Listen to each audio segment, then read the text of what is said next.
Voilà, une fois de plus, on a le mérite, la chance et le bonheur de pouvoir se rencontrer, David et moi. Et une fois de plus, Baruch Hashem, c'est les cours les plus écoutés, les plus remerciés et les plus appréciés. Et je reçois constamment, après chaque cours, de nombreuses remarques où les gens nous encouragent, nous disent continuez, continuez, vous nous ouvrez les yeux, vous nous ouvrez l'âme, vous nous apprenez des choses qu'on n'a jamais entendues nulle part. Donc finalement, merci Hachem. Je voudrais juste consacrer, un ami m'a demandé de consacrer le cours d'aujourd'hui à la grande réussite pour la société Goûte mon vin. Une nouvelle société qui s'ouvre en France apparemment, vu le nom. Et la société s'appelle Goûte mon vin, et donc toutes nos bénédictions, David et moi, pour la réussite de cette société. En tous les cas, on va, comme on l'a annoncé, on prend un nouveau texte. Que c'est dans le vin que se trouve la Géoula. Nahon, puisque le vin c'est Sfirat Abina, Bien sûr. Yahin. Voilà. Et puis comme disent Chazal, Nichnas Yahin Yotze Sod, quand rentre le vin, le secret se dévoile. C'est pour ça qu'à Purim, Voilà. Quand on sait boire le vin, bien sûr. Quand on sait boire le vin. Quand on comprend Purim que... qui est le symbole de la Géoula. Parce que c'est la seule fête qu'on garde après la Géoula. Absolument. Mais le vin nous rattache à la Sphira de Bina, qui est complètement au-dessus de la nature. C'est pour ça que même physiquement, on s'envole, quoi. Parce qu'on sort de notre nature grâce au vin. En tous les cas, comme on l'a annoncé la dernière fois, on change de texte. On va maintenant passer à un texte sur Pinchas. Je veux juste l'introduire. Pourquoi Pinchas? Parce que finalement, ça va tout à fait dans la suite de tout ce qu'on a vu jusqu'à présent. Et comme on va le voir, pas cette semaine vraiment, mais surtout la semaine prochaine, dans un autre texte, on est dans le Zohar, pour ceux qui sont intéressés, le Zohar Pinchas, à la page Chet, dans le Matok Midvash. C'est un texte qui parle, je fais juste une petite introduction, je lis un petit peu, et puis tout de suite après on passe à nos échanges, David et moi. Il faut comprendre que Pinchas, en vérité, a fait ce qu'on appelle une grande Messirut Nefesh. Messirut Nefesh, en hébreu, c'est qu'il est parti pour mourir. Comme l'explique la Gemara, comme l'expliquent nos maîtres, il n'avait aucune chance de s'en sortir. Vous imaginez bien que le chef de tribu, Zimri, était hyper protégé, avec des dizaines de gardes du corps, et il est parti avec une épée cachée, enfin une épée, non, une lance, pas une épée, une lance cachée sous sa cape. Et évidemment, comme partout aujourd'hui, quand on rentre dans un magasin, on te fouille, on te fait passer sous une machine pour voir si tu n'as pas du fer ou un revolver. Il savait qu'il partait pour mourir. Bon, il a eu un miracle, mais il savait qu'il partait pour mourir. Alors, comme on va le voir dans le Zohar, alors pourquoi tu pars? Il est parti pour faire ce qu'on appelle un Kiddush Hashem. Et c'est très important ce texte qu'on va voir. C'est quoi un Kiddush Hashem? Sanctifier le nom d'Hashem. Ça veut dire qu'il y a des situations dans l'existence où l'homme sait qu'il va donner sa vie, mais il le fait pour sanctifier le nom d'Hashem, ou, dit d'une autre manière, pour mettre fin, au contraire, à un Chilul Hashem, à une profanation du nom divin. Par exemple, le Zohar nous explique que l'une des raisons, parmi des dizaines d'autres, l'une des raisons pour laquelle le peuple juif a traversé l'histoire, ça veut dire qu'il n'a pas subi ce que toutes les plus grandes puissances ont subi, une ascension, une chute et une disparition. Comment un si petit peuple, éparpillé au milieu des nations, poursuivi, maltraité, massacré, génocidé, comment peut-il être encore là aujourd'hui? Le Zohar dit, c'est par le mérite de la Messirut Nefesh, que pendant des millénaires, quand on nous a demandé de nous prosterner devant une croix, ou avant ça, devant une autre idole, on s'est tous laissés massacrer. À Ouman, par exemple, là où enterré Rabbi Nachman, pourquoi il a choisi d'être enterré là-bas? Parce que quelques années avant, les Cosaques sont arrivés à Ouman, et ils ont rassemblé toute la communauté, c'était 30 000 hommes, femmes et enfants, ils ont planté une croix au milieu de la place, et ils ont fait défiler tout le monde. Personne ne s'est prosterné devant la croix. Et donc tu passais devant la croix, tu ne te prosternes pas, tu étais décapité tout de suite. Et donc 30 000 personnes en 2 ou 3 jours ont été décapitées, hommes, femmes, enfants, bébés, nourrissons. Ils ont tous été enterrés à cet endroit-là, et quand Rabbi Nachman a appris cette histoire-là, Il a dit, moi je vais être enterré à cet endroit-là. Alors qu'il n'avait jamais vécu à Ouman, lui vivait à Breslev. Il est arrivé à Ouman après d'être allé en Israël d'ailleurs. Oui, après, les 2-3 dernières années de sa vie, il s'est installé à Ouman. Parce qu'il voulait être sûr de pouvoir être enterré à l'endroit. Pourquoi? Parce que sans doute Rabbi Nachman, enfin pas sans doute, je suis idiot, évidemment Rabbi Nachman savait ce que le Zohar dit, que par le mérite de ce que notre peuple a toujours été prêt à donner sa vie pour ne pas se prosterner devant une idole, c'est ce qui lui a donné une énergie surnaturelle qui lui a permis de traverser l'histoire. Ça veut dire qu'à chaque fois qu'un juif est prêt à mourir pour ne pas profaner son identité, qui est en même temps l'identité de Dieu, sa mort dégage une énergie qui assure la survie au peuple juif. C'est quelque chose d'absolument incroyable. Je vais juste rajouter encore une histoire très très forte sur ce sujet-là, et après même avant de lire, tu vas prendre la parole. Cette histoire extraordinaire rapportée dans le Talmud, à l'époque où Rome s'était installée à Jérusalem, il y avait un ghetto juif à Jérusalem, et évidemment, tous ceux qui étaient autour du procureur romain qui gérait Jérusalem détestaient les juifs. Et un jour, ils ont voulu se débarrasser de la présence juive à Jérusalem. Ils ont pris la fille du procureur, c'est dans le Talmud, ils l'ont assassinée et jetée dans la cour d'un des juifs de là-bas. Tout de suite, on a cherché la fille, eux savaient où elle était, ils sont partis avec la police et ils la trouvent dans la cour d'un juif. Le procureur convoque les responsables du ghetto et leur dit « Où vous nous donnez l'assassin ?» Parce que bon, ils ont compris qu'elle avait été jetée dans cette cour, mais que c'était pas le propriétaire de la cour qui l'avait assassiné. Certainement, bon, il était vieux ou je ne sais pas quoi. Enfin, ils ont compris que c'était pas lui, quoi qu'il en soit. Ils ont dit, ou vous nous livrez l'assassin, ou on extermine toute la communauté. Les Juifs savaient très bien, et tout le monde savait très bien que c'est pas eux qui avaient assassiné la fille de l'empereur, la fille du procureur. 2 Juifs, après quelques heures de réflexion, qu'est-ce qu'on fait? 2 Juifs complètement assimilés, qui à l'époque, il y a 2000 ans, portaient des noms romains, Julius et Pappus, je ne sais plus, etc. C'est-à-dire ils s'étaient complètement assimilés, qu'ils avaient même changé leur nom. Aujourd'hui, c'est évident, quelqu'un vit en France, il a un prénom français. Mais il y a 2000 ans, en plus sous l'occupation romaine, changer son nom et s'appelait Pappus ou Julius. Donc des Juifs qui avaient tout abandonné. Ils sont venus chez le procureur et ils ont dit, c'est nous qui avons tué ta fille, pour sauver la communauté. Ils ont été torturés à mort. En place publique, on a obligé tous les Juifs à venir voir le supplice. Et quand leur âme est sortie, une voix est sortie du ciel, dit le Talmud, bon c'est des métaphores tout ça, mais il faut comprendre, le sens est réel, qui dit que là où eux vont se tenir maintenant, personne ne pourra se tenir. C'est-à-dire ils sont tellement hauts que personne ne peut se tenir là où ils sont maintenant. Des Juifs qui au départ étaient complètement assimilés, va savoir s'ils mangeaient kasher et s'ils faisaient Shabbat. Mais ils ont été prêts à donner leur vie pour sauver le peuple juif. Et bien ce qui fait que maintenant ils sont à un endroit qui est tel que personne ne peut se tenir. C'est-à-dire que quelqu'un qui n'aurait pas lu ou qui ne serait pas mort de cette manière-là, même si c'est un géant dans la Torah, il ne pourra pas se tenir là où ils sont. Donc on voit que la Messirut Nefesh, c'est quelque chose qui dégage des énergies qui t'élèvent à un niveau inimaginable et qui permettent au peuple juif de traverser l'histoire. C'est comme un bouclier de protection. Comme je dis toujours, avec un humour un peu ashkénaze, mais finalement, merci aux Cosaques, merci aux pogroms, merci à Hitler, merci à tout le monde. Je dis une grosse bêtise en disant ça, mais vous me comprenez ce que je veux dire. Parce qu'en nous massacrant depuis des millénaires, vous nous avez donné la clé de notre survie qui nous a permis de traverser l'histoire. Donc je termine, avant de commencer le texte, c'est ce qui s'est passé avec Pinchas. Pinchas ne pensait aucunement qu'il allait s'en sortir, mais comme il voit un Chilul Hashem, une profanation du nom divin, un chef de tribu qui prend une prostituée devant tout le monde, couche avec elle, c'était même pas en cachette, devant tout le monde. Tout Israël est en train de voir un chef de tribu avec une prostituée. Il n'a pas pu supporter ça, il a pris sa lance, il a dit je vais. Même si je meurs, mais au moins j'aurais montré à Hachem, je vais faire quelque chose.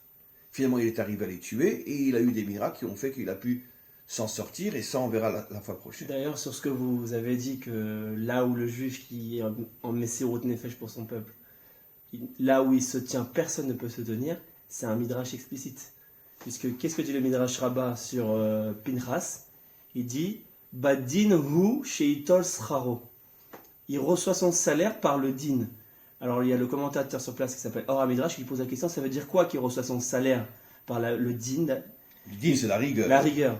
Il explique quelque chose d'incroyable. Il dit que tous les êtres humains, tous les juifs, on reçoit, même le plus grand tzaddik qui fait la Torah, les 613 mitzvot à la perfection, on reçoit le salaire de par le chesed de Dieu. Pourquoi? Parce que par exemple, si on est chef d'entreprise et qu'on a 40 employés, ok, et qu'il y en a un qui vole, vous allez punir celui qui vole. Vous n'allez pas récompenser les 39 autres qui n'ont pas volé. Non. Ben non, c'est pas logique. Et ben par le chesed d'Hachem, si je respecte le commandement de ne pas voler, alors que normalement, c'est normal et c'est moutal, comme on dit, c'est quelque chose de normal et qui va de soi, par le chesed d'Hachem, je reçois mon salaire. C'est-à-dire que tout ce qui est moutal alay, c'est-à-dire tout ce qui m'incombe. Ah, si je ne vole pas, je suis récompensé. Je suis récompensé par le chesed d'Hachem, etc., etc. Si je fais toutes les mitzvot, c'est normal. Donc c'est par le grand chesed d'Hachem qui normalement ne devrait pas avoir de salaire. Il ne devrait pas avoir de salaire sur les mitzvot. Non, si tu voles pas, pourquoi on va te récompenser? C'est normal que tu voles pas. Alors par le chesed d'Hachem, il y a un salaire là-dessus. Oui. Mais c'est pas le plus haut niveau de salaire. Il dit le Midrash, il dit le plus haut niveau de salaire, c'est quand tu es en Messirut Nefesh et que tu es prêt à donner ta vie et que tu es prêt à faire plus que ce qu'on te demande. C'est-à-dire plus que la Torah, les 113 mitzvot. Parce que ce qu'il a fait Pinchas, personne n'est obligé de le faire. Il n'y avait pas un din que t'es pas chayav d'aller en Messirut Nefesh. Non, d'après la logique, il n'avait aucune chance de s'en sortir. Bien sûr, on ne peut pas reprocher à un juif simple de ne pas être en Messirut Nefesh. Mais par contre, si on t'oblige, non, c'est important ce que tu dis, il faut préciser. Si par exemple vient un goy et me dit prosterne-toi devant la croix où je te tue, là oui, j'ai l'obligation de le laisser tuer. Mais moi je vais pas aller spécialement chez un goy. Là il y avait Zimri. Mets une croix, je vais pas me prosterner. Non, ça c'est sûr que non. Là il y avait Zimri qui faisait du chiyuv l'Hachem en etc. Mais il n'était pas obligé d'aller mourir. Il n'est pas obligé de se mettre en danger pour aller le. Voilà. Même Moshe il l'a pas fait. Mais bien sûr. Mais Pinchas il a été plus loin que ce qu'on lui demande, c'est ce qu'il dit dans le commentateur. Il dit Ve'gdimeni. Il m'a précédé, c'est-à-dire Hachem, il a dit, cet homme-là, il m'a précédé ma volonté. C'est-à-dire qu'il a anticipé ma volonté. C'est ça la différence entre Avram et Noach. Pourquoi Noach, il est invisible dans la génération d'Avram? Parce que Noach, il va derrière Dieu, les talers, les fnei Hachem, alors qu'avec Avram, c'est Dieu qui va derrière Avram. Ça, c'est Rashi qui dit ça, la différence entre Avram et Noach. Noach il suivait Dieu, tandis que Avram précédait Dieu. Ça veut dire quoi concrètement? Ça veut dire que ne vis pas dépendant de Dieu. C'est-à-dire que tu prends des initiatives. Tu comprends la volonté cachée de Dieu, la volonté allusionnée, pas celle explicite. Et il dit à toi, c'est très important ce que tu dis. Aller devant Dieu, c'est pas que je n'en fais qu'à ma tête. Non. Je suis au niveau de comprendre les allusions qu'Hachem m'envoie. Bien sûr. De les interpréter et de comprendre ce qu'il veut de moi. Évidemment que je ne vais pas d'après ma propre tête. Évidemment que je fais la volonté d'Hachem. Mais je n'attends pas que cette volonté soit claire. Je la devine. Et c'est exactement ce qui s'est passé au Vaudor. Quand Moshe il a prié pour le Vaudor, Dieu il a dit, je vais exterminer tout le peuple juif. Je vais faire une nouvelle nation qui descend de toi. Et en fait, Moshe il a compris l'allusion. Il n'a pas dit, ah ok, extermine le peuple juif, on fait une nouvelle nation. C'est du cinéma qui fait Dieu là. Il fait un peu d'Hollywood. Je vais exterminer tout le... Mais qu'est-ce qu'il attend en fait, Dieu? La Gemara nous dit clairement que Moshe prie pour le peuple. Tu sais ce que non mais c'est marqué explicitement ce que tu dis. C'est marqué que Hachem a attrapé Moshe. Voilà, c'est ça la Gemara. Et lui a dit je vais détruire le peuple. Et pourquoi il l'a attrapé? Bon, c'est une métaphore bien sûr, mais ça veut dire quoi? Ça veut dire pour faire sentir à Moshe, nous réagis. Réagis, dis-moi de ne pas le faire. C'est-à-dire qu'en fait c'est du cinéma quand il dit je vais exterminer tout le monde, il veut pas du tout exterminer le peuple. Mais bien sûr que non.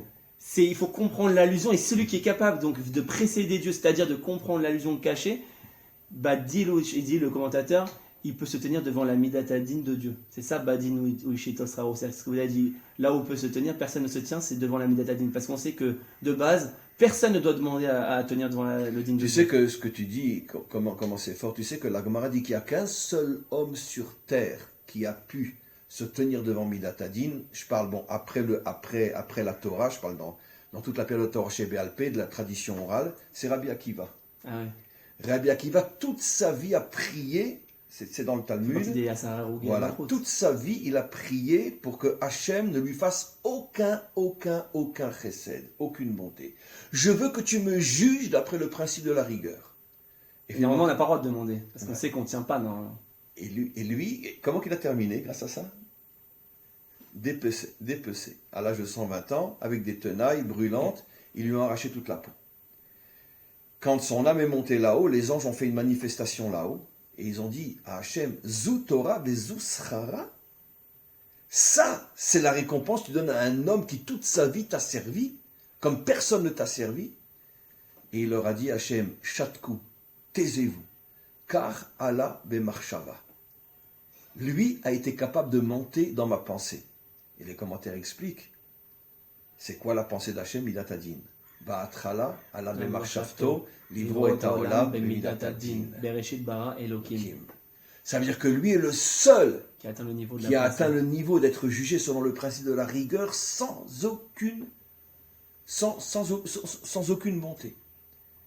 Et malgré tout, il a terminé dépecé vivant. Mais c'est parce qu'il a terminé comme ça qu'il est arrivé au plus haut niveau, quelque part. En Kiddush Hashem, il a fait un Kiddush Hashem qui nous a sauvés, qui a donné les énergies pendant 2000 ans. Les Asararou Malchut, ils nous ont donné l'énergie pendant 2000 ans grâce à ce Messirut Nefesh. Les 10 qui ont été tués par les Romains et surtout Rabbi Akiva. Et donc, le Rav Midrash nous dit un Chidouche extraordinaire. Il finit en disant que celui qui atteint le niveau de Midat Adin, qui reçoit son salaire donc par la Midat Adin, Ça veut dire qu'il se tient devant la rigueur. comment ça s'appelle, le Satan, mais maskim nesrao, comme ça il dit. Même le Satan, la force accusatrice, la force contraire, la force du mal absolu, accepte le salaire de cet homme. Et c'est une Gemara, encore une fois, explicite. La Gemara dit quel est le plus grand ami d'Abraham, le plus grand défendeur et le plus grand bouclier d'Abraham? Satan. Le Satan lui-même. Pourquoi? Parce qu'à partir du moment où il a été capable de traverser 10 épreuves irrationnelles, insupportables, inacceptables, son père a quitté la Babylonie pour le suivre, ils arrivent, ils font des 1000 kilomètres, ils se retrouvent en Syrie, à Haran, et après Hachem lui dit, abandonne ton père, quitte la maison de ton père. Je comprends pas, mais attends, il a tout abandonné pour moi, mon père, il est vieux, et qui va s'occuper de lui?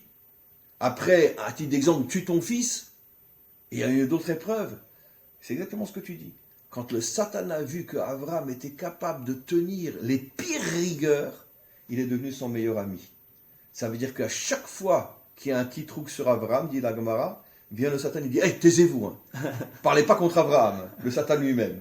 Gemara explicite. C'est exactement ce que tu dis. Bon, ce sont des métaphores, mais qu'est-ce que ça veut nous faire comprendre? Que même le mal devient l'ami du bien quand le bien est capable de tenir devant la rigueur d'Hachem. C'est fabuleux. C'est fabuleux. Et c'est ce que dit Rashi au début de la Torah. Au début, Hachem voulait créer le monde sur le principe de la rigueur.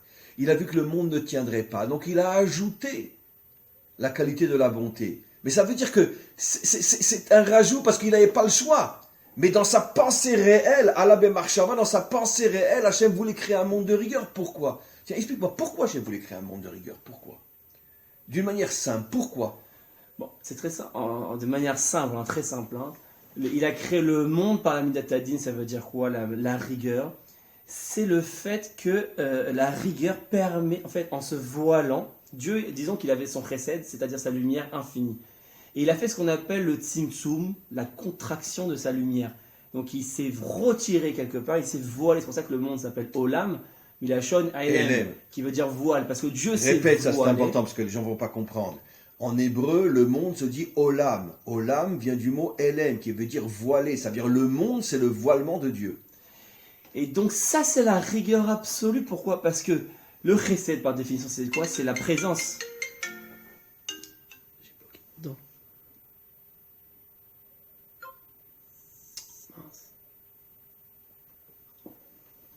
On va se remettre. Ça ne marche pas.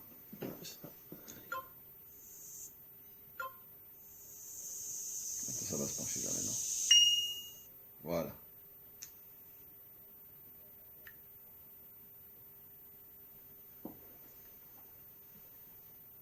Excusez-nous les amis, mais on est en même temps sur Facebook, alors...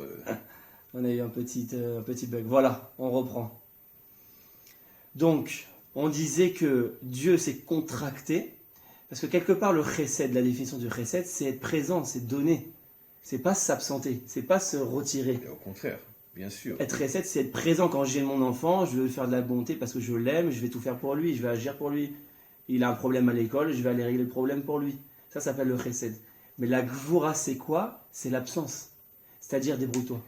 Et donc, quelle est la qualité de la gvoura par rapport à l'homme? Grâce à la gvoura, l'homme va pouvoir se prendre en main Et devenir un et homme. devenir un homme de manière indépendante qui vit à Chol. Bien sûr que c'est l'énergie divine qui, à tout moment, nourrit l'homme et le fait vivre.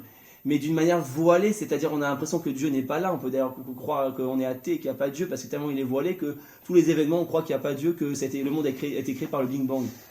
Mais c'est de cette manière-là, malgré le risque qu'on peut mal interpréter, comme il dit dans un autre Midrash, Naasé Adam, même si on peut se tromper et qu'on se trompe, il est prêt à Dieu à prendre le risque, parce que la Gvura cache un certain risque, c'est-à-dire de croire que Dieu n'est pas derrière tout ça. Mais il est prêt à ça parce que c'est tellement important derrière le bien qui va sortir de ça. Il est tellement grand que l'homme va enfin devenir un vrai homme et pas être juste attaché à Dieu de manière enfant, qu'il était prêt à prendre ce risque et de dire la vraie pensée. On voit bien que au Donc départ, ça a va pas toujours tenu. dans le sens, ce que tu dis, de ce qu'on explique à chaque fois, que finalement, le plus grand poison du monde, c'est la religion. Pourquoi? C'est quoi la religion? C'est le contraire du projet de Dieu Dieu. est le sauveur, Dieu va me sauver, ou Jésus est mort pour réparer toutes les fautes du monde. Ça veut dire que la prise en charge.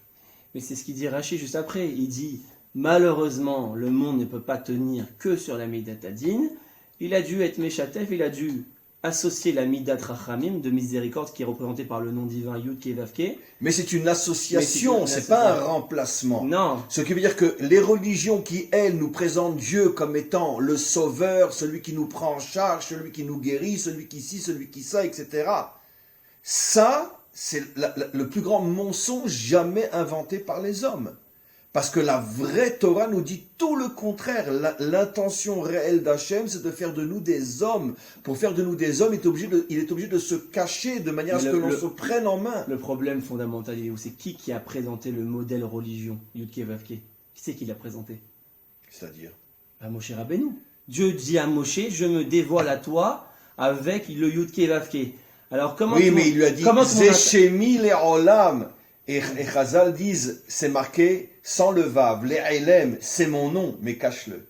Non, mais C'est ça, chez donc, Mille et pour Hélène, confirmer ce que vous cache-le. dites, il y a un Rashi explicite sur place. Tout le monde interprète comment? Waouh, Moshe, il a reçu le dévoilement du Yud Kevavke, il est plus haut que tout le monde. Les pères n'ont pas reçu ce nid. Le Rashi dit tout le contraire. Sur place, il y a un Rashi qui dit Qui dit tout le et contraire. je regrette, Je Mitonen, regrette. Mitata Avot, je regrette la mort des pères qui aiment lo bikshu mashemi veata amartali mashemecha. Ils n'ont pas demandé mon nom. Ils quand tu n'ont m'as pas mon demandé nom. mon nom et toi tu m'as demandé quel est ton nom. Parce que quand Moshe a dit que je vais dire ok au peuple ils vont pas m'écouter, ils vont me demander quel est ton nom. Et toi tu m'as demandé quel est mon nom, quel est le secret qui se cache derrière ça. Toi tu as besoin de révéler le Yud Kevavke, la Au dimension peuple, que le peuple n'a pas le niveau de la rigueur. Voilà, exactement. Mais les pères avaient le niveau de la rigueur, Comme ils n'ont pas Abraham. eu besoin que je me dévoile à eux. Et ça je regrette ce niveau-là. Aïe, Hachem, continue à te cacher, je t'en supplie, cache-toi. Tu sais qu'on n'a pas envie que le Mashiach vienne, parce que sinon tu vas te dévoiler. Non, même Et quand on Moshe aura plus rien va à venir, faire. on croit que Dieu il va sortir. Pas du tout. Bravo Pas du David, tout. mais bravo C'est David. tout le contraire.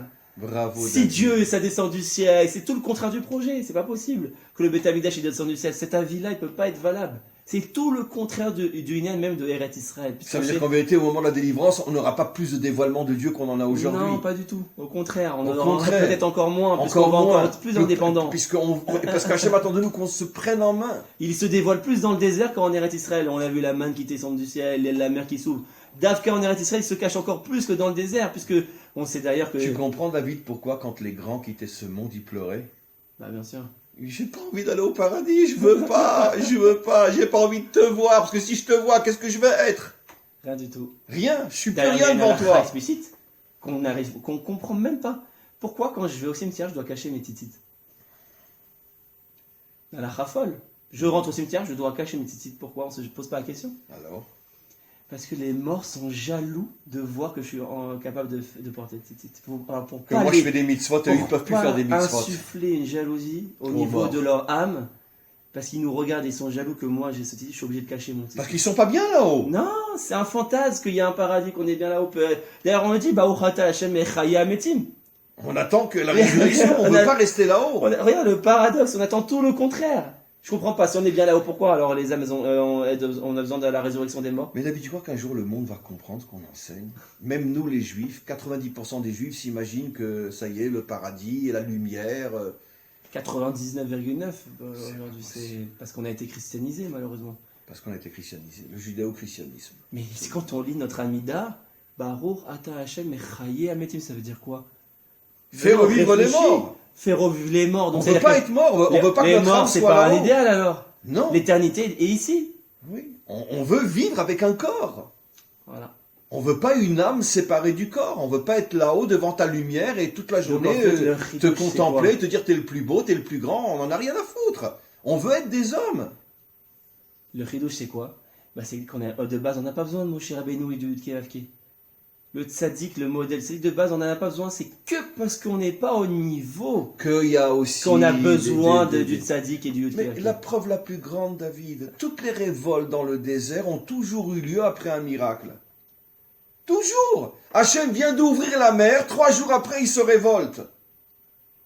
Il vient de nous donner la Torah, on vient de le voir et de l'entendre, on fait le veau d'or. Qu'est-ce que tu comprends de là? Qu'à chaque fois qu'il y a un dévoilement, l'homme tombe. Parce qu'il perd son identité d'homme. D'ailleurs, Dieu l'a compris, puisqu'à un moment, Amalek vient attaquer le peuple. Qu'est-ce qu'il dit Moshe et donc Dieu à Yoshua? C'est Me'anan. Voilà. Sors des Hanan et Kavod. Finis maintenant la protection surnaturelle. C'est pas Va Thomas. combattre. Moi, je pose une question. Pourquoi Amalek, on doit l'attaquer de manière naturelle, alors que maintenant, Pharaon et tous nos ennemis, Dieu les a fait tout. Pourquoi il fait pas un miracle surnaturel pour détruire Amalek? Parce que Pourquoi les maintenant ils doivent Parce dire que à les Yoshua sors et miracles va? nous tuent. Les miracles nous tuent. Parce que Amalek représente la dimension ennemie opposée à la malchoute. Bien sûr. C'est-à-dire le projet naturel, Elohim, c'est-à-dire le projet qui passe par les voies de la nature. Donc pour combattre l'ennemi qui combat la malchoute, ça doit passer par les voies naturelles, il n'y a plus de miracle. Tu dois dévoiler ta véritable dimension d'homme. Donc c'est pour ça, sors des Hanan et Kavod maintenant. Sors des nuées qui te protègent. Tu sais que le rabbi de Lubavitch dit exactement ça dans un Mahamar très célèbre où il rapporte un verset qui dit que la délivrance se fera avec des niflaot Ah oui. et non des nissim. Tu connais ce Arenu verset-là. Niflaot. Montre-nous les niflaot. Et le rabbi explique quelle est la différence entre un nes et niflaot, un truc de folie. Il dit un nes, c'est un dévoilement divin qui est au-dessus de la nature, ce qu'on appelle le miracle. Niflaot, c'est que Hachem agit caché à l'intérieur de la nature. D'ailleurs, le mot Nifla veut dire caché en hébreu. Voilà, Nifla veut dire caché, exactement. Et il explique que la délivrance finale ne se fera pas avec des miracles surnaturels, mais l'homme arrivera à comprendre que dans la nature se cache Hachem. C'est exactement le modèle de Purim. C'est exactement le modèle, où pas une seule fois son nom est Pas mentionné. une seule fois on a le nom Yudke Dans, Vavke. dans la Megillat Esther, pas une seule fois on a Tout le nom s'est passé d'Hachem. dans les événements Purim. Ça a duré 9 ans. À l'époque, c'est comme l'État d'Israël. Herzl, l'armée, Ben Gurion. On peut croire que c'est pas Dieu. C'est ça le problème de Elohim. Et pourquoi la plupart des religieux étaient contre le mouvement sioniste au départ? Parce qu'ils attendaient des miracles, ils n'ont rien compris au processus de la délivrance. Vous savez que c'est la raison pour laquelle faire le Hallel à Yom HaAtzmaut, c'est une insulte Pour qui? pour Dieu. Oui, Vous savez pourquoi? pourquoi? Et on n'a pas compris ça encore. Non mais attends, les religieux disent qu'il ne faut pas faire de... Oui, et les Datiléomi disent qu'il faut faire le Hallel. Mais moi, Très je bien. vous dis qu'il faut le faire le Hallel, c'est une erreur, c'est une insulte. Pourquoi? Pourquoi? Parce que le Hallel, c'est pour remercier les miracles surnaturels. C'est Alléluia, Hallel. Ça, c'est pas du tout le C'est modèle l'église, Purim. quoi. Hallel, ça a été instauré pour remercier le miracle. Pessah, on fait le Et Hallel. la preuve, c'est qu'à Purim, on ne fait pas le On Hallel. fait pas le Hallel à Purim. Parce qu'il n'y a pas eu de Il y dévoilement a pas eu de- d'Hachem. Et la preuve aussi, c'est qu'à Hanouka, il y a eu et un miracle caché qui est la guerre, et un miracle dévoilé. Tu sais que c'est incroyable, David, ce que tu dis, mais alors c'est de la folie. Parce que bon, tu sais très bien, bon Hachem, grâce à Dieu, on est très sioniste. Mais tu sais que je ne fais jamais le Hallel à Yom HaAtzmaut. Jamais. Jamais. Pourquoi? Eh ben écoute, tu viens de l'expliquer. Oui, mais vous avez jamais. Je sentais que non, C'est une insulte, le Hallel. C'est et dire. tu viens de l'expliquer en vérité. La Géoula est beaucoup plus élevée parce qu'elle est au niveau des Niflaot. Faut Parce surtout qu'elle pas faire le est Hallel. cachée. Elle est cachée. Donc si tu fais le Hallel, c'est comme tu dis qu'il y a des miracles. Mais il n'y a non. pas de miracle. Non. Herzl, c'était pas un homme surnaturel. Et Ben Gurion non plus. Ce sont des gens qui ont agi dans la nature. Donc il n'y a pas de Hallel. Comme à Purim, il n'y a pas de Hallel. Et il n'y a pas de Tachanoun. Parce que quand même, ça reste une fête. Ouais. C'est ça Purim. En Hallel, ven Tachanoun. Parce que justement, Purim, c'est le modèle de la Géoula finale. C'est la seule fête qu'on garde après la Géoula. Tu viens de m'expliquer pourquoi ça fait 30 ans que je fais pas le Hallel à Yom HaAtzmaut. Oh. D'ailleurs, c'est une marque explicite. Tout celui qui dit le Hallel chaque jour, Megadef ou Mecharev Shem Shamayim. C'est comme s'il insultait C'est Hachem. comme s'il insultait Hachem. Je comprends pas, je veux remercier Dieu maintenant. Pour quel rapport Non, parce qu'on n'est pas à l'église. Parce que Hachem, il veut pas que tu le remercies pour ses miracles surnaturels. Il supporte pas le miracle surnaturel, Hachem. Alors si tu le remercies Chaque fois qu'il en a fait un, on s'est c'est pour révolté ça qu'on contre fait lui. psyché des Imra tous les jours. Et maintenant, pourquoi la Gemara dit, David, que le vrai don de la Torah a été à Purim? C'est Kiimu ve Kiblu. On a été Mekayem, ça veut dire on a véritablement accepté à Purim ce qu'on avait reçu des siècles auparavant sur le mont Sinaï, disent nos maîtres. Pourquoi à Purim? Tu as tout expliqué. Pourquoi? Parce qu'à Purim, on s'est attaché à Dieu sans qu'il se dévoile à nous. Et ça s'appelle être vraiment avec la Torah. Une Torah où tu vois Hachem lorsqu'il se cache. Mais tu ne veux surtout pas qu'il se dévoile de manière surnaturelle. Non, sinon, s'il fait Ça, c'est la pour toi, vraie t'as tout Torah. perdu. Ça, c'est la vraie C'est Torah. pour ça que c'est impossible que le Beth Amikdash descende du ciel. Vive Herzl, vive Ben Gurion, vive tous ces gens qui nous ont ramenés sur notre terre. Menachem Begin, Menachem Begin. Abraham Stern. Et dire que le monde religieux n'a rien compris à la délivrance. Rien. Ils sont encore en train d'attendre que le Mashiach descende du ciel sur un âne blanc. Ils n'ont rien compris. D'ailleurs, même Mordechai, qui est le symbole de Purim, qui a voulu se prendre en main, qui a été, à la fin, le Rashi nous dit quelque chose d'incroyable. Ratsouy les Rov Echav, il y a écrit. Il était aimé de la majorité de ses frères. Alors Rashi s'étonne. Alors, pendant tout le processus, il était haï par la majorité Oui, de ses d'ailleurs, frères. il a refusé Quand de se il a concerner. réussi, la majorité s'est remise avec lui, mais une minorité l'ont détesté encore. Quelle minorité? Ben, ceux qui étaient au Sanhedrin, Sanhedrin, les grands. les grands. Dafka, les grands tzadikim. Puis il y a écrit Rashi dit Bien sûr. Pershu mimenu mi Sanhedrin. Pourquoi? Shaya karov la malchut. Comme ça dit Rashi. Mordechai s'est mis dans le pouvoir politique proche de la malchut, etc. pour essayer d'amener Hachem à travers la nature des choses dans le système. Et c'est séparé de lui les grands tzadikim Sanhedrin en disant mais tu étudies tout le Torah maintenant. Parce que tu étudies plus toute la journée. Maintenant tu dois devoir t'occuper du monde, etc. Tu vas être mévatel, tu vas annuler ton étude de Torah. T'es Et sorti- se sont séparés de lui les gens de T'es Sanhedrin. sorti du couvent. T'es sorti du couvent. Oui, bien sûr, au départ, tout le monde le haïssait puisqu'il a refusé de se procéder à un man. Il a dit Bien sûr. t'es un extrémiste, toi, maintenant, Au tu dé- au refuses. Tu départ, mets, ils ont- tu mets en danger tout le peuple. Au Il va dé- tous nous tuer à cause de toi. Au départ, et heureusement qu'une grande partie du peuple était avec lui, parce que tous les dirigeants voulaient le tuer. Et quand il a réussi, donc bon, ils ont fait la paix avec lui. Mais une minorité, et parmi les plus grands, ont dit non, on veut aucun contact avec ce Mordechai. Parce que finalement, où est Dieu? Où est Dieu? On l'a pas vu pendant toute cette période-là. Où il Ils est? attendent de le voir, en fait. Voilà. Où il est? Nous, on attend le Messie, où il est Dieu? Ils attendent quelque chose qui va se passer qui n'arrivera jamais, en fait. Qui n'arrivera jamais. Ah non, ça c'est sûr qu'il n'arrivera jamais. Les boules de feu qui descendent du ciel, la terre qui s'ouvre. C'est pour ça que le seul moyen de la Géoula, c'est que le Mashiach soit Sfarad et que son âme soit Ashkenaz. Parce que sinon, les Ashkenazim n'accepteront jamais. Bon, c'est mes blagues à dessous, c'est pas grave. Bien, écoute, moi Donc, je pensais qu'on allait faire... surtout pas faire le Hallel à Yom Il Ha'atzmaut. faut faire Yom Ha'atzmaut, et surtout pas le Hallel. Parce que ça, c'est une C'est une insulte pour la explication Géoula. extraordinaire. Mais tu sais que même dans le monde d'Ati Leoumi, ce qu'on appelle les nationalistes religieux, il y en a beaucoup qui ne le font pas le soir, même s'ils le font le lendemain. Ouais. Ouais. Par exemple, à la yeshiva Haramor, qui est une grande yeshiva sioniste religieuse, ils font pas le Hallel le soir. Intéressant. Voilà, ils le font pas. C'est-à-dire, ils le font le lendemain. Il y en a qui le font avec bracha, il y en a qui le font sans bracha, il y en a qui le font les deux prières, mais sans bracha, etc.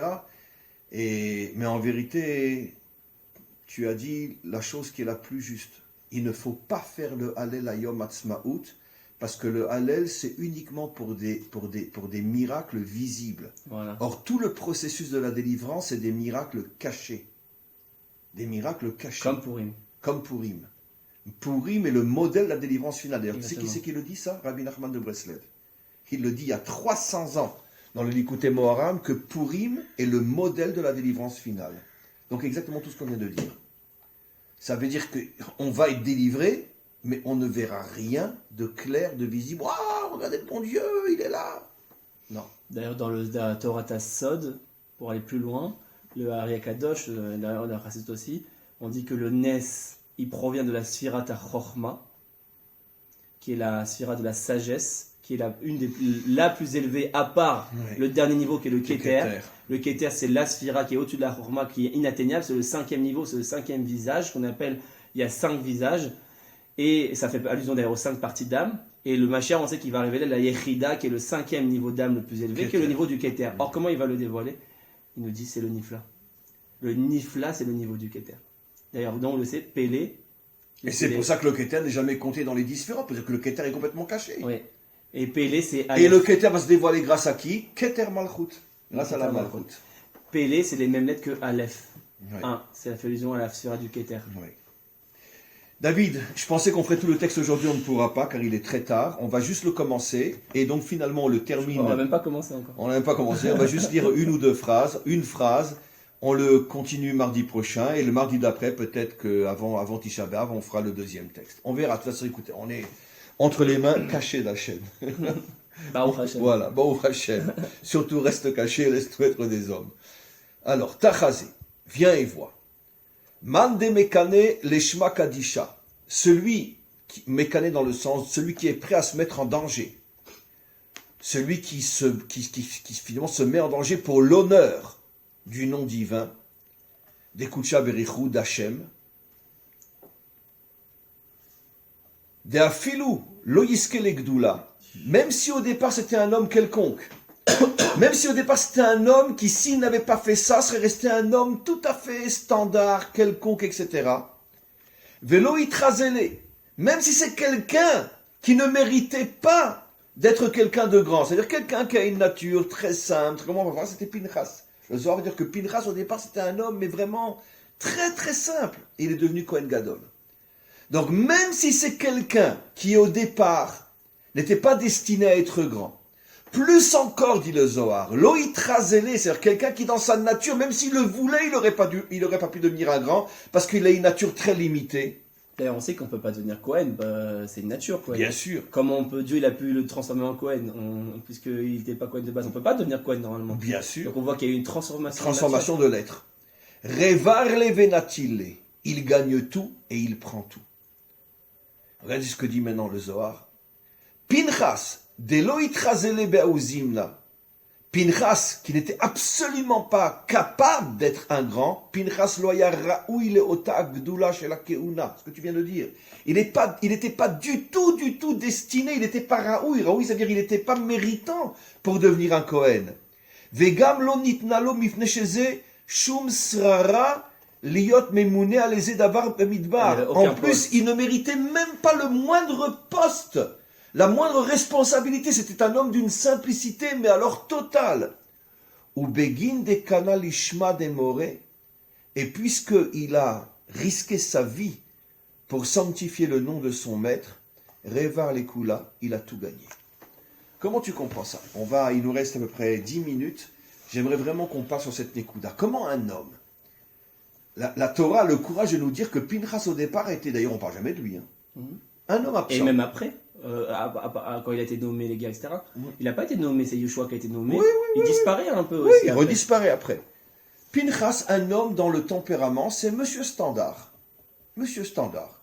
Gentil, mignon, etc. Un juif avec ses mitzvot, ses fautes. Voilà, mais vraiment. Mais le Zohar dit quelqu'un qui n'était pas du tout destiné, même s'il avait voulu, à avoir le moindre poste à l'intérieur du peuple juif. C'était sa nature. Voilà. Le fait que il a été le seul à comprendre qu'il fallait risquer sa vie. Il est parti mourir pour sanctifier le nom divin et mettre fin à cette profanation qui était en train d'être faite par Zimri, avec Cosby. Hachem a complètement changé sa nature et en a fait un géant. On verra dans le prochain cours que quand Shlomo Ameler a inauguré le premier temple, il y avait 2 types de Kohen devant lui, des descendants de Aaron et des descendants de Pinchas, et il a choisi un descendant de Pinchas. On en a parlé la semaine dernière de ça. Pour être le premier Kohen Gadol. Tzadok à Kohen. D'ailleurs, Tzadok, il a chanté Tzedek, justice. Alors, explique-moi, David, comment tu comprends comment un homme simple qui, s'il n'avait pas fait ça, toute sa vie serait resté monsieur quelconque, il va tout d'un coup changer tout son être en étant prêt à donner sa vie pour Hachem, pour sanctifier son nom? Moi, je pose une question déjà qui me paraît très bizarre. Comment il a pu avoir quelque part la chutzpah de dire moi je vais faire les choses? C'est Oui, vrai. puisque c'était un homme simple. C'était un homme simple. Imaginez-vous un juif, un petit juif de rien du tout demain, qui dit moi je sais ce qu'il faut faire, moi je connais la halakha, moi je vais venger le nom de Dieu. Qu'est-ce que vous allez lui dire quoi? Ah, Il dit, mais t'es qui t'es, toi? qui t'es? D'ailleurs, le premier Rashi de Parshat Ouais. Pinchas dit Quand la que Shvatim tous les chefs de tribus sont venus, lui ont dit, mais qui tu es, toi, pour avoir osé faire ça? D'où tu sors, toi? Quand la Shvatim a Tout le monde, mais Vasimoto, l'ont humilié. l'ont méprisé. Qui tu es? Tu es un chef de tribu, tu es un chef de yeshiva, tu es au Sanhedrin. Qui tu es? D'où tu sors? Exactement ce que tu dis. Ben Poutiata. Voilà. Ils l'ont traité de fils d'idolâtre, etc. Ouais, Toi, tu vas tuer un prince de tribu d'Israël. Tu descends de Yitro, qui était un idolâtre. Alors que même Moshe Rabbeinu, L'a pas fait. il ne réagit pas. C'est Alors, exactement comme aujourd'hui. alors, Aujourd'hui, explique. quand on veut agir, on veut faire les choses, c'est qui? C'est la première chose qu'on dit. Il y a D'où tu les sors? grands, il y a les gdolim. De quoi tu te mêles? De quoi tu te mêles? Et va voir les gdolim au pire, mais nous on suit les gdolim. Et on va voir que même Moshe, le Midrash nous dit qu'il a été puni. Vous savez qu'il a été puni à cause de ça. Les filles chez Nitatsen nous dit le Midrash, à cause qu'il n'a pas réagi, Kvurato lo yadua lekulam, sa tombe a été cachée de tous. C'était une punition le fait que sa tombe a été cachée de tous. Et on apprend de là, le Midrash nous dit, Mikan atalamed, chez Adam tsar liot, aska nemer, kalka necher, Gibor Keari. Gebor Kahari, pour la Sot Retzon Kono, pour faire la volonté. C'est-à-dire que Moshe, il a manqué de Gvura comme un lion pour aller. Donc Dieu lui a reproché à Moshe Rabbeinu. Alors comment Moshe, qui est si grand, lui ne bouge pas, et quelqu'un de quelconque que personne ne connaissait, tout d'un coup sort et va devenir... en plus, il va devenir après Eliyahu Hanavi, celui qui va préparer le monde à la délivrance. Ça aussi, on en parlera la semaine prochaine. Pas seulement il va devenir Kohen Gadol, il va devenir Eliyahu Hanavi. Celui qui va sauver le monde, d'une certaine manière. Celui qui va préparer le monde à la délivrance. Pour un seul acte, imaginez. Alors, vas-y, explique. Alors, d'où ça lui est venu tout d'un coup de se réveiller, lui? D'où il est sorti? Pinchas était quand même le petit-fils de Aaron. Oui, mais bon, on Il peut sort avoir pas de nulle part non plus. Tu sais, un grand peut avoir des enfants qui sont Oui, très simples. bien sûr, Hein. bien C'est sûr, pas parce que bien sûr. t'es grand que t'es à... Bien sûr. Je te signale que les enfants de Moshe Rabbeinu, on en a jamais parlé, ils ont disparu, on ne sait pas qui c'est. Je pense que Ils étaient cette quelconques. cette histoire que Les la Torah enfants de nous Moshe ramène- Rabbeinu étaient quelconques. Cette histoire que la Torah nous ramène, c'est pour nous faire comprendre le message le plus fondamental de toute l'existence. C'est-à-dire C'est-à-dire que tant que les petits juifs de rien du tout, de zut, qui ne valent rien, qui n'ont aucun statut, ne bougent pas, on n'aura pas la Géoula. Bravo. Voilà, je pense, le message fondamental de ce passage. Et d'ailleurs, comment qu'elle est appelé le Mashiach? Ish tsemar ou mitartav yitzmar. Un homme qui viendra de tout en bas et qui poussera du bas vers le haut. Et tout le monde attend que ça soit un rabbi ou un admor ou un tzaddik qui se dévoile comme Mashiach. Ils ont rien Alors qu'en compris. fait, c'est eux, c'est leur action à eux qui amèneront Mashiach. À nous les petits juifs, de rien du tout. Nous, on n'est pas d'Egdolim, mais Dafka, ça dépend de C'est nous. de nous. C'est pas. C'est pour ça qu'il devient C'est Eliyahu même qui pas va préparer la Bédiavad. Non, mais délivrance. c'est-à-dire, c'est même pas Bédiavad. C'est même pas parce que le tzaddik réagit pas, alors c'est à nous. Non. C'est l'Echatrila. C'est-à-dire Au que contraire. Rashi nous dit que Moshe, il a Nitalma Mimeno Alacha. Hachem lui a La enlevé. voilà, pour que Pinchas agisse, c'est l'Echatrila, ça doit passer par un petit Ça juif. veut dire que la délivrance ne dépend pas des grands, mais dépend des petits. Non, parce qu'on peut dire, ah, ok, mais au moins c'est Bédiavad. Parce que Non, Moshe n'a non, pas c'est réagi. les Khatrila. Ça, c'est encore mal compris. Moshe, Dieu a voilé la de Moshe pour que Pinchas Davka agisse, pour qu'un petit juif se lève. Dieu, il veut que ce soit un petit juif qui l'aime, qui montre. Un petit Herzl, sa un petit vraie Ben volonté. Gurion, des petits juifs de Ouais, rien du tout. Bien sûr, bien sûr. Ah ouais, on attendait. Pourquoi quand Herzl s'est dévoilé, tout le monde lui a craché au visage, surtout les juifs? Pourquoi? Mais qui tu es, toi? Un petit journaliste autrichien, tu veux nous parler de délivrance, mais retourne chez ta mère. Non mais attends, pour qui tu te prends? Attends. Eh ben c'est ça Pinchas. Bien Mais sûr, il va devenir Eliyahu Hanavi. Il va préparer la délivrance comme Herzl. bien sûr. Parce que la délivrance viendra du bas, pas du haut. C'est ça le message fondamental que tu expliques. Pourquoi il est devenu Eliyahu? Mais le message est fabuleux. La délivrance ne viendra pas des grands. Et maintenant, il faut quand même un courage extraordinaire. Vous imaginez, Pinchas, maintenant, si on se met dans sa peau, il faut qu'il s'oppose à tout le système. Il faut qu'il se dise, bon, Moshe n'a pas réagi, moi je vais réagir. Déjà, ça, c'est un courage extraordinaire. De dire, moi je vais réagir. Ouais. Tout le monde le critique, tout le monde le méprise. Il aurait pu douter, il aurait pu dire, peut-être je me trompe. Mais bien sûr, tout le monde est contre moi. Tout le monde est contre moi, peut-être je me trompe. Ils ont dit Ben Poutiata, pour qui tu te prends, etc. Alors peut-être Tout le monde a raison, c'est quand même les roches Jvatim. Chef de tribu me critique tous. Le Sanhedrin me critique, etc. Mais ce qui est extraordinaire avec Pinchas, c'est qu'il a quand même été voir Moshe pour lui demander Qu'est-ce que je fais? qu'est-ce que je fais, etc. Et attention, il y a une grosse erreur fondamentale qui est faite. Tout le monde croit qu'il a demandé l'autorisation pour aller tuer Zimri. Non. C'est faux. Le Midrash nous dit, et le commentateur là-bas, j'ai la source, nous dit, la question de Pinchas n'était pas est-ce qu'il a le droit de tuer Zimri ou pas. Mais pourquoi tu le fais pas toi-même? Non. La question, c'était une question halachique sur la Toumat Met. Si je tue Zimri, comme moi je suis Cohen, normalement, est-ce qu'il y a un problème de Toumat Met? C'est une question halachique qui a été lui demandée. Et le Midrash nous dit d'ailleurs qu'il a mérité 12 miracles, dont un des 12, c'était le fait que Zimri n'est pas mort. L'âme, le Ruach, Dieu a maintenu les âmes dans le corps de Zimri, et il y a un deuxième miracle, il n'y a pas eu de sang qui est descendu. Une fois qu'il les a jetés par terre, ils Ouais. sont morts. Et voilà, mais tant qu'ils étaient sur la lance, ils étaient vivants, Mhm. et le sang Donc n'a pas coulé, il n'a pas été rendu été impur. Wow. Alors ça veut dire que Hachem, je comprends pas, il peut avoir un processus de purification, une semaine plus tard, il se purifie. Bien sûr, non, même pas ça, il voulait. Quand tu es au niveau du Sra, du Kiddush Hachem, du Messirut Nefesh, que tu te places au niveau du Din, de la Midat Hadin de Dieu, il n'y a même plus d'espace-temps. Tout de suite, le salaire, il vient. Comme on sait, normalement, le salaire de Mizot, il est au Lamaba. Normalement, le Sra de Mizot, il est au Lamaba. On ne voit pas le salaire des Mizot aujourd'hui. Quand je fais une Mizva, il n'y a aucune cause à effet. C'est pas parce que je mets les TF qu'il va se passer quelque chose de bien dans ma vie. On ne voit pas le lien entre le salaire et les Mizot aujourd'hui.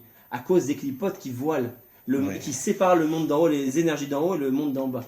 Mais quand je suis au niveau du din, je casse les clipotes. Du coup, je vois tout de suite la récompense. L'énergie divine spirituelle tout de suite se réalise. Et donc le srar, il est dans le olamazé. Le salaire se voit tout de suite dans ce monde, tout de suite. Même Hachem ne voulait même pas attendre une semaine pour le récompenser, il voulait récompenser tout de suite. Ouais. Ça casse toutes les barrières, ça casse toutes les clipotes. Ça crée une connexion entre les deux mondes. C'est ça le but de la Donc délivrance. finalement, ce qu'on pourrait dire aussi, et c'est ça, pour ça qu'on appelle la génération de la délivrance, on l'appelle Ekev, le talon. Genre, elle est tout en bas, mais c'est précisément elle qui va se réveiller. Donc qu'est-ce qu'on comprend de là, David? C'est que précisément, la grande erreur des petits, c'est de se voir petit.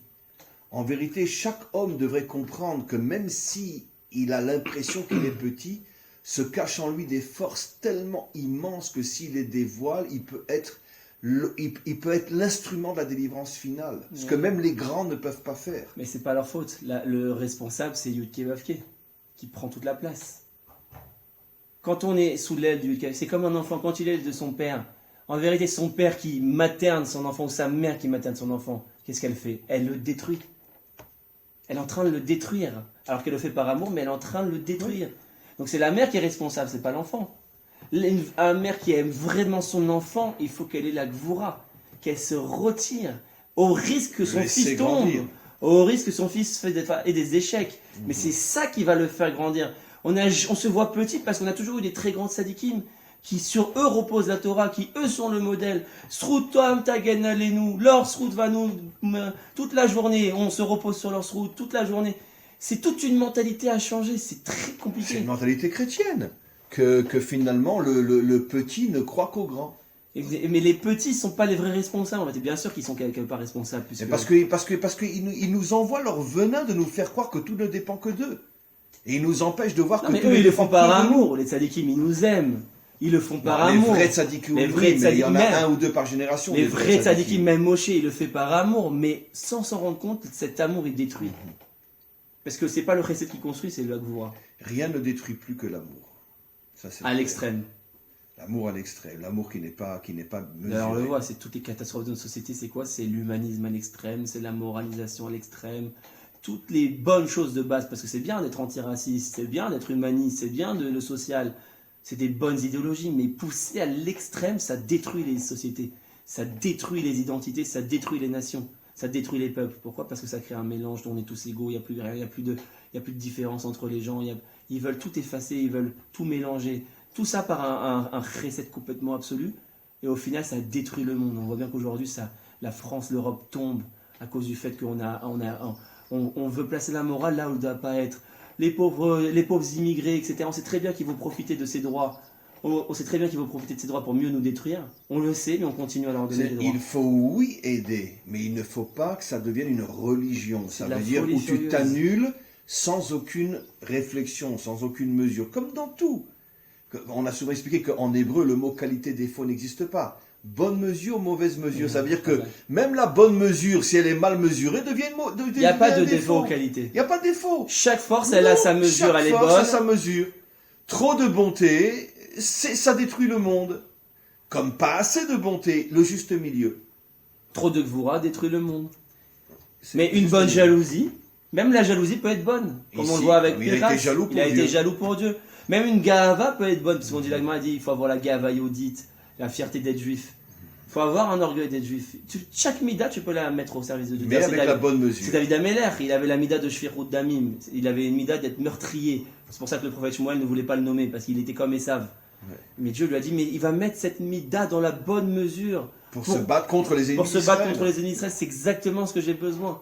La Géoula dépend de la bonne mesure des midot. Tov David, une fois de plus, merci Hachem et merci à nous deux. Merci. Et Merci à vous. merci à toi et on continue, on se dépêche vite. On se retrouve mardi prochain.